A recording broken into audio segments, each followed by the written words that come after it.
Good afternoon and welcome to You and Your Business with me, Alec, on 103.2 Dublin City FM. Each week, I invite an expert from the world of business to talk about their knowledge, insights, and tips to help you with your business challenges.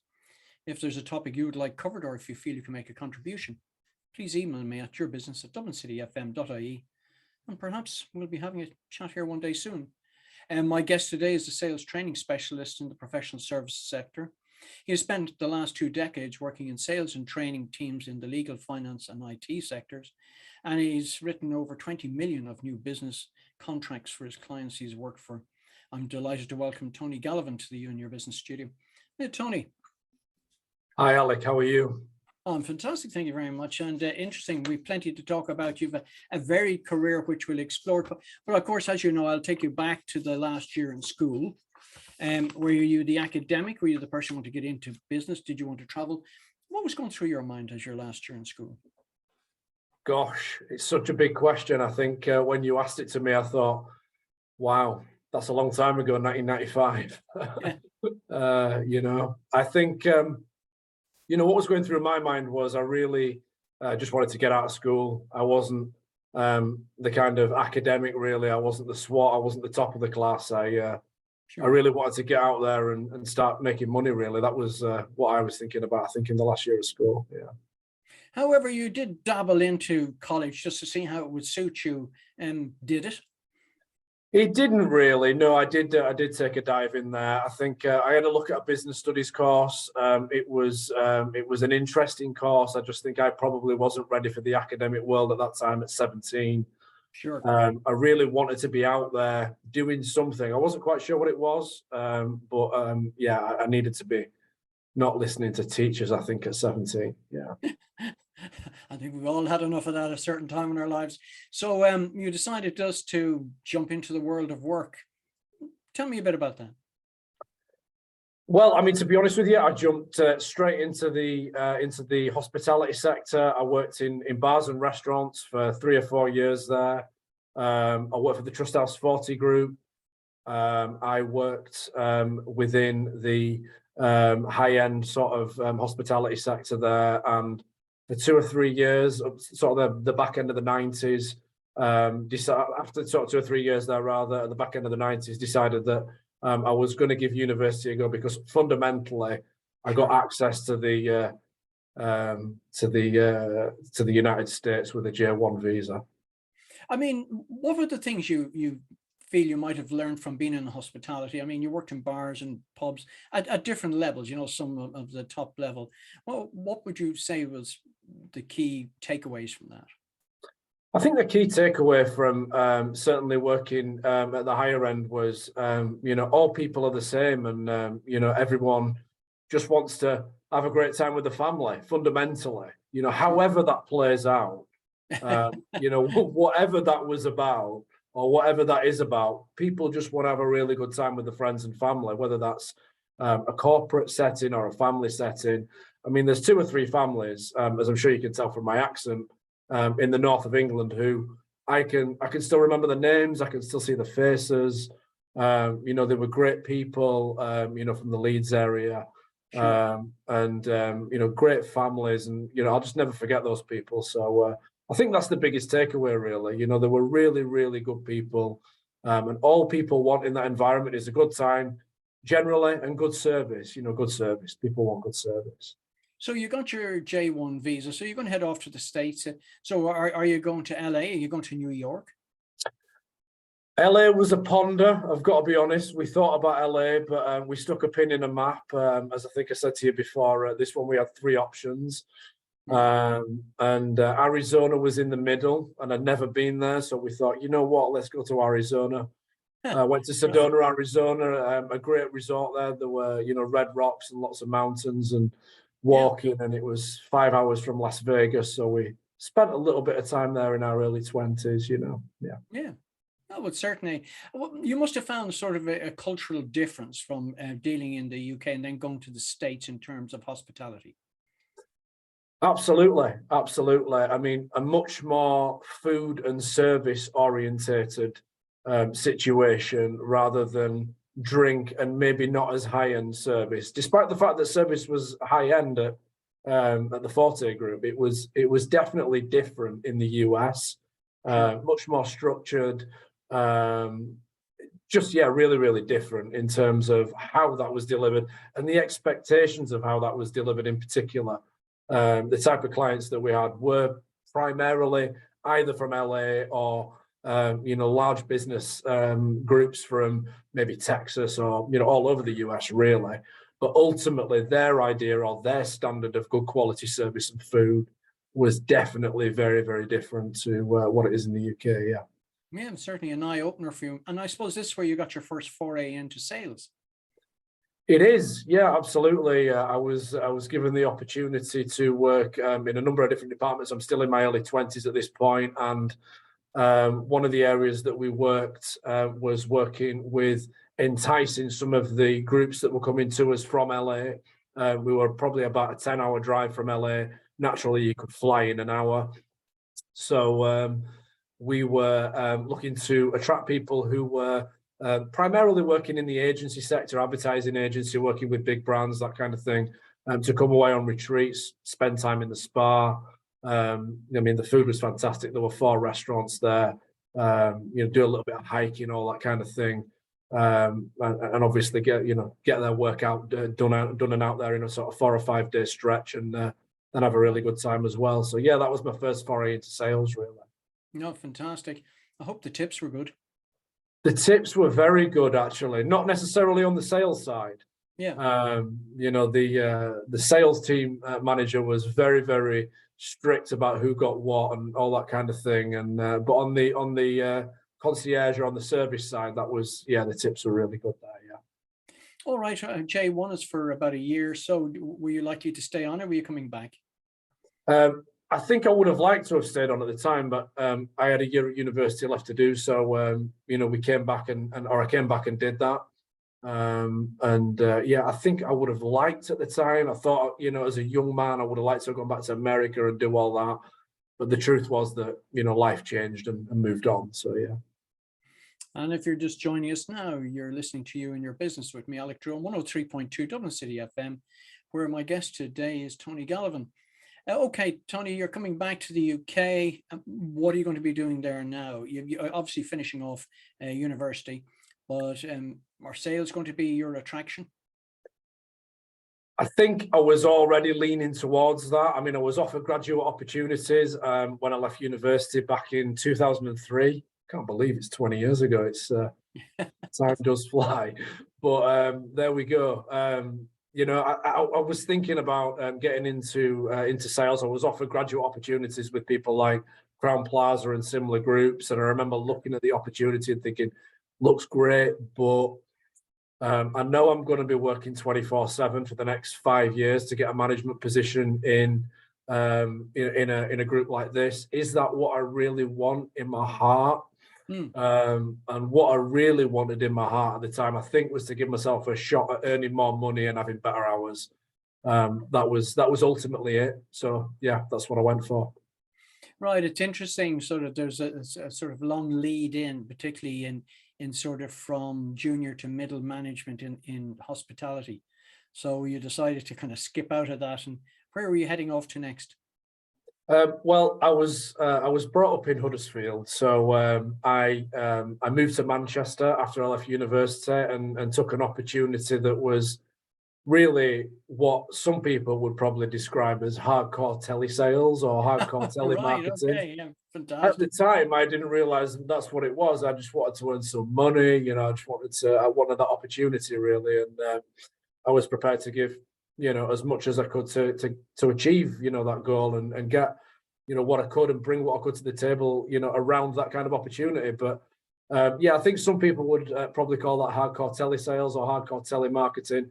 And when I look back on it a couple of years later with a friend, I think we thought actually that was a little bit more hardcore than what we thought it was. But I mean, what did you learn about yourself when you sort of reflect on that time?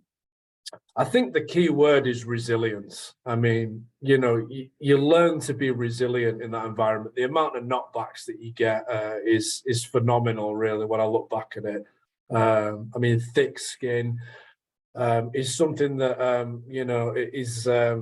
yeah, it's just an absolute necessity, I think, for that environment, really. But I think, if you've got the drive and you want to achieve something in your life, and you want to build, maybe a little fund for the future or whatever, then, and you've got the people skills, then you can do that. I mean, resilience, though, is absolutely crucial. And yeah, that's the key word. That was the key learning piece Yeah. there, I think, Alec. Yeah. Yeah, no, I think so, because in terms of, there's a lot of rejection goes in it, so therefore not everybody's cut out for it. But it must have also sort of taught you a lot around negotiation skills, because you're dealing with people who approach you differently, and so therefore you're having to get to under the skin fairly quickly and then navigate your way through them. Absolutely, yeah, absolutely. The 7-second rule. I think it might be down to 3 now. But when back in those days, it was you've got 7 seconds to get your point across, right? Yeah. And negotiation, absolutely. I mean, we did the B2B and the B2C side of things. So we were selling to IFAs and mortgage advisors and finding clients for them. It was lead gen. For them, we had data and information coming from the major banks, all regulated by the FCA. So, yeah, I mean, it was good times, really, but it was challenging. There was a lot to learn. I learned a lot about presentation skills on the phone, face to face, both on the B2B and the B2C side. And yeah, to say we needed to be a little bit quick with negotiation is probably one way of putting it. Yeah. And it showed, though, how you found you had the ability to adapt to situations, because obviously every conversation, every sort of presentation is going to be slightly different. Yeah, absolutely. I think adaptability is key, learning it as you go along. I mean, I didn't naturally have those skills. I seem to recall, I remember thinking, am I going to be able to do this? And, getting some really solid training and coaching, and then just, going at it really, and doing really, really well. So yeah, that is absolutely right. How long did you do that for? I was there for 2 years. That was a 2-year scenario. Yeah. And remind me of how that finished up, that job. I thought we weren't going to talk about that, Alec. We won't then. I mean, I can go there if you want. I mean, no. I think I just take your sort of expression on that day you walked into the office without going any further. I think must have been a peach. It was a peach for a dozen of us. I mean, there were a dozen guys, all of whom were, great salespeople. And when I look back at it, I mean, we'd been pushed onto basic salaries of 28,000 back in those days. So that's the equivalent of 40,000 now. We've been out of university for a little while, only a year or two, and we thought we were flying, and we walked into the office and we weren't flying. No. the office. Everything had gone. Yeah. Everything had gone. But I mean, there's a lesson in that as well, Yeah. There was a definite lesson there, yeah. All right, so you have to pick yourself up now that you find yourself joining the great unwashed and unemployed. So what do you do then? I mean, it must have been a bit of a shock, and then B, okay, what do I do? Yeah, absolutely. I mean, fortunately, we'd been fortunate enough, as I say, to have some success there. So it wasn't like we needed to, rush down to the job center or anything. Not that there's anything wrong with that. If you need to do that, that needs to happen. But yeah, we had a little bit of time and a look around, and of course, people went in different directions. And I had a look around, and we kind of someone sort of said to me, "Recruitment, why don't you give that a go? You're a people person. You'll be great."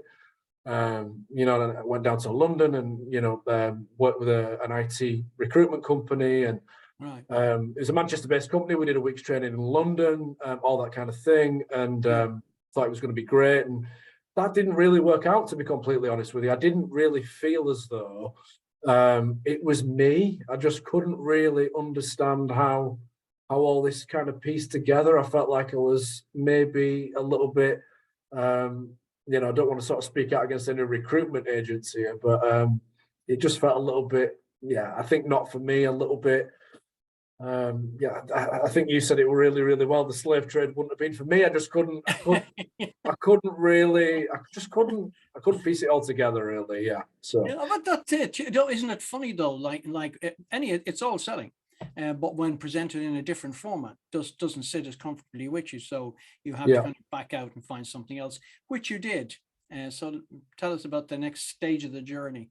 I did. And I think, as you say, it's all a learning lesson. And I went to work for a law firm. And I remember being in that interview and sitting down with the guy who became my manager for the next 4 years. And he said, so tell me about yourself. And of course, I went through the whole process of how, well I'd done at the company before last. And, said, what about the recruitment company? And I looked at him and I thought, what am I going to say here? Like, this has been a disaster. I've done 25,000 in sales in 6 months. It's not what I expected. So I just told him the truth. I said, look, it just didn't work out, and he nearly fell off his chair. He said, people come in here and they tell me they can, sell sand to the Arabs and snow to the Eskimos and all this kind of thing. And I really appreciate that honesty, bearing in mind your success at the previous role. So we're going to continue the interview. And I was as shocked, I think, as he was that he carried on. But I just didn't really know where to go. I thought, I'm just going to tell him the truth. And sometimes it works, right? And there's a good Sometimes it lesson to works. be had there. Yeah. And if you're just joining us now, you're listening to You and Your Business with me, Alec Drew, on 103.2 Dublin City FM, where my guest today is Tony Gallivan. And we're just talking about having sort of transitioned out of recruitment as quickly as you transitioned into it, because it just didn't sit in. And now you're sitting in front of somebody in an interview who's as shocked that you're as honest with them. So probably your honesty got you the job. It seems that way. I mean, to be honest, I won't drop the guy's name in the middle of here, but oh gosh, no, we won't. We got on fantastically for the next 4 years. Really solid relationship there, and I learned a lot in the next role, as much as I've ever learned, and we sold more than probably I've ever sold before or since. So yeah. And what did you sort of learn, or what had you to change in your approach in this new role? I think at the law firm, it was a big law firm. They were doing around 80 million a year. Wow. There were no schmucks. And I was really fortunate that I was given one of the senior account managers there, the South of England sales manager, and replaced somebody who'd been in situ there for 10 years, who was, going out on the road themselves, turning into, doing a sort of full-time reps role. Rather than the internal role. Again, I'm still in my mid-20s at this stage, and sort of work with those guys really solidly. And I think the real learning piece there was how to sell on different channels. They had really good routes to market. They had great relationships. Everything was really solid. We did quite a lot of events management, and that was the first time really I cut my teeth at training a small team, maybe 12 or 18 months in, when other graduates were coming in, and giving them a sort of 9-month strategy, because this company really knew what they were doing when it came to booking highly qualified appointments. They weren't good. I wasn't going to walk in one day suddenly and there was going to be no computers there. Let's put it that way. Yeah, but I presume they had some form of onboarding process about training schemes and things, so that everybody was being brought up to a level that kind of reflected their professionalism.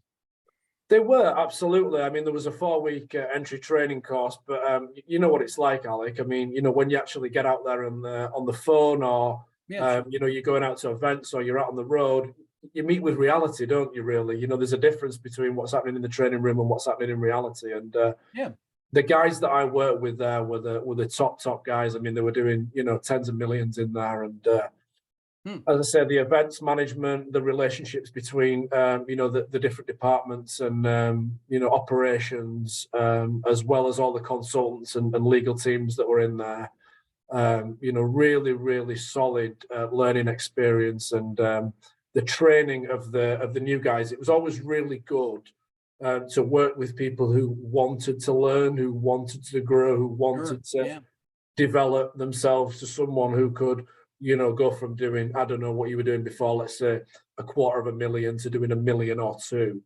million. It was always really satisfying to be able to take people from there to to someone who was, really a top earner, really. Yeah. Yeah. And though there's certainly job satisfaction in it, but again, you find yourself as part of a generation who have the ability, to transfer situations, and also I think a lot of us realize from time to time that the excitement runs out of a particular role and it's time to move on, and that happened to you as well. It did. I think there were some middle management changes there. Things changed. Mm. And ultimately, again, I was in a fortunate position where I could take some time off and, go on a holiday for a little while and take a break. I remember having the summer off that year. I think it was 2010, and coming back in the September or October that year and starting to work for an asset management company again in Manchester, and I worked there for the next 3 or 4 years, and that was a really, really exciting and interesting time. Similar kind of structure, Sure. doing sort of venture capital investment for SMEs, the bridging loans, that kind of thing. Yeah. Yeah.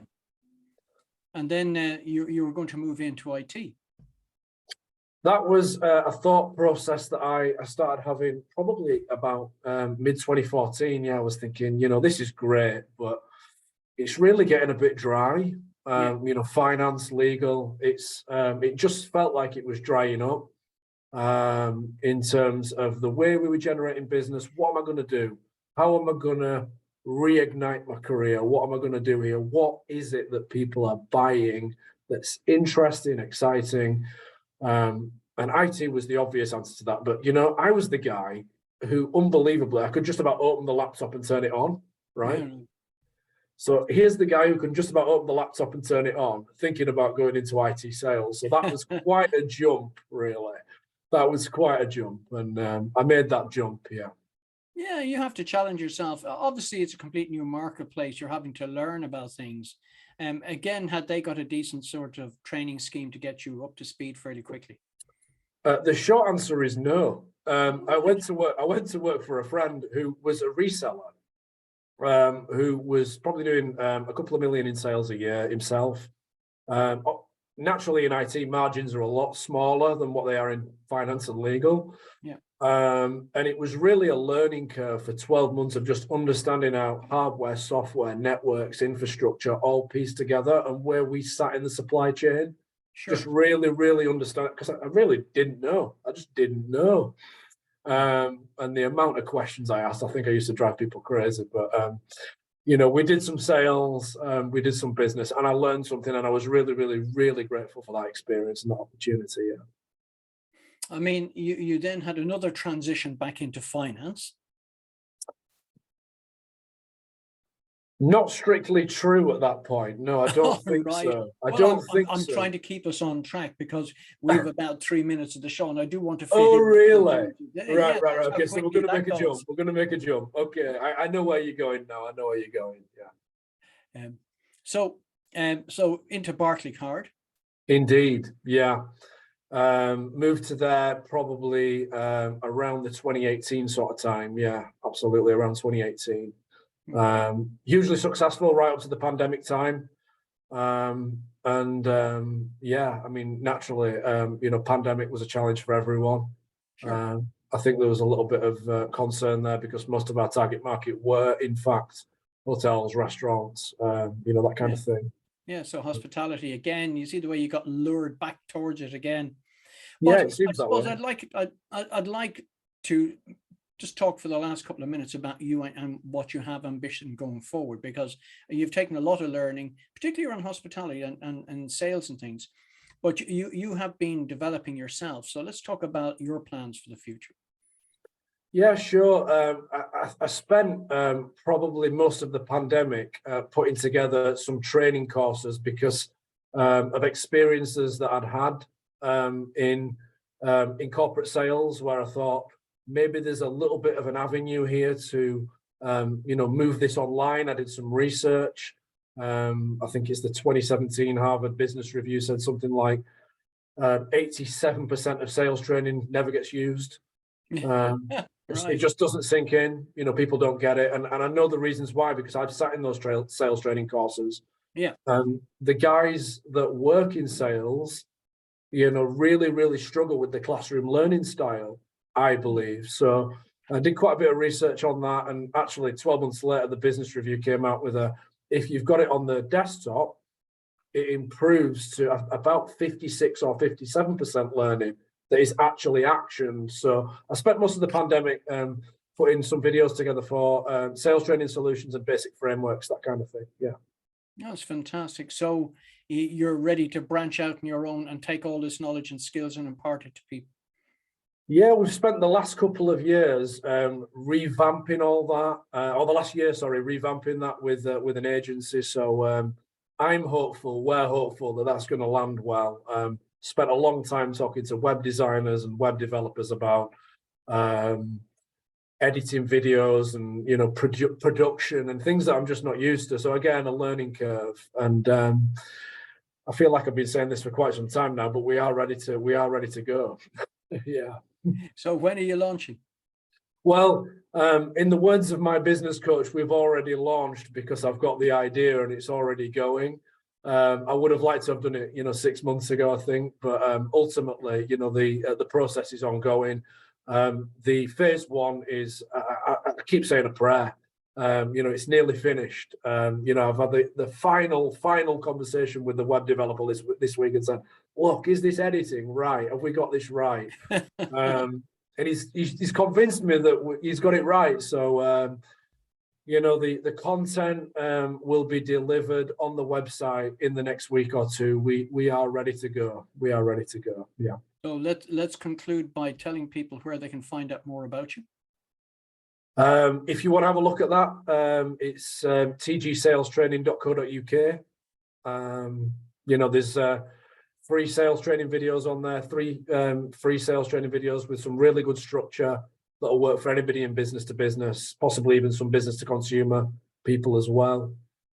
So yeah, if you want to have a look on there, it's on tgsalestraining.co.uk.